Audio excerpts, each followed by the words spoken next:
China জোর করে Taiwan দখল করতে চাইলে তা ইন্দো প্যাসিফিক অঞ্চল এবং পুরো বিশ্বের জন্য মারাত্মক পরিণতি ডেকে আনবে। শনিবার সিঙ্গাপুরে ইন্দো প্যাসিফিক অঞ্চলের সম্মেলনে এমন হুঁশিয়ারি দিয়েছেন ডিফেন্স সেক্রেটারি পিট হেগসেট। পরিস্থিতি মোকাবিলায় ওই অঞ্চলের মিত্রদের প্রতিরক্ষা বাজেট বাড়ানোর তাগিদ দেন তিনি।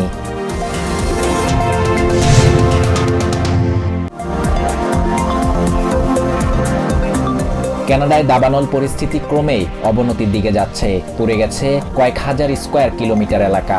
এরই মধ্যে বিভিন্ন অঞ্চল থেকে 17,000-এর বেশি বাসিন্দাকে সরিয়ে নেওয়া হয়েছে। কানাডায় সৃষ্ট দাবানলের ধোঁয়া সীমান্ত পেরিয়ে ছড়িয়ে পড়েছে দেশের মিনেসোটা, মিশিগান, ইলিনয় এবং ইন্ডিয়ানা স্টেটে।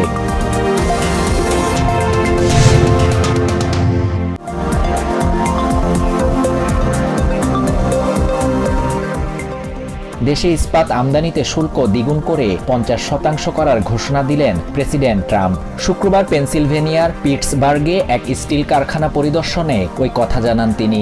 আগামী 4 জুন থেকে এই বর্ধিত শুল্ক কার্যকর হবে।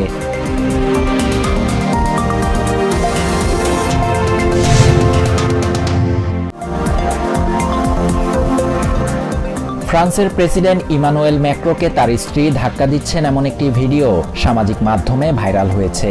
ভিডিওটি নিয়ে ট্রাম্প মজা করে বলেন ম্যাক্রোকে প্রেসিডেন্ট বানিয়েছে তার স্ত্রী, তাই এখন তাকে নিয়ন্ত্রণও করছেন তিনি। ম্যাক্রোকে নিয়ে ট্রাম্পের এই মন্তব্য ব্যাপক আলোচনার জন্ম দিয়েছে।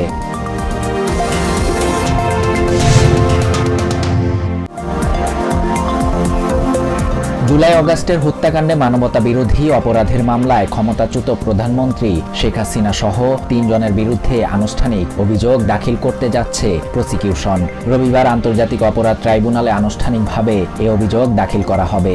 শনিবার ট্রাইব্যুনালের চিফ প্রসিকিউটর মোহাম্মদ তাজুল ইসলাম সাংবাদিকদের বিষয়টি জানিয়েছেন।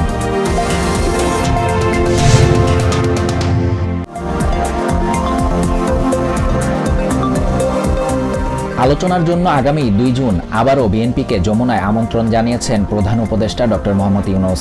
শনিবার রাজধানীতে কৃষক দলের আলোচনা সভায় এ তথ্য জানিয়েছেন বিএনপির স্থায়ী কমিটির সদস্য সালাউদ্দিন আহমেদ। তিনি বলেন, ডিসেম্বরের মধ্যে নির্বাচন না হওয়ার কোনো কারণ দেখছে না বিএনপি।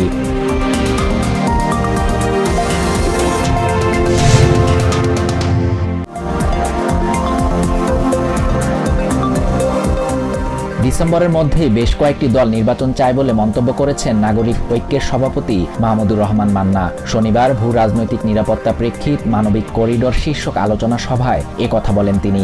মান্না বলেন, যত দ্রুত সম্ভব নির্বাচন আয়োজন করলে নিরাপত্তা নিশ্চিত হবে।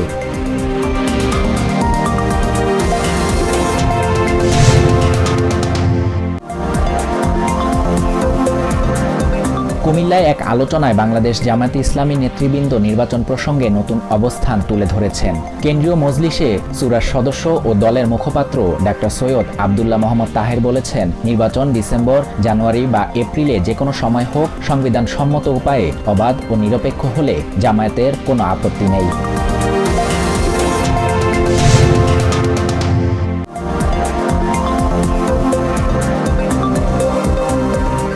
গাজায় ইসরায়েলি হামলায় 3 শিশুসহ 11 জন নিহত হয়েছে। শনিবার এ হামলার ঘটনা ঘটে। হামাস জানিয়েছে, ইসরায়েলি হামলায় 2 ত্রাণকর্মী নিহত হয়েছে। গাজার স্বাস্থ্য মন্ত্রণালয় জানিয়েছে, গেল 24 ঘন্টায় ইসরায়েলি হামলায় অন্তত 7 প্যালেস্টিনিয়ান মারা গেছে।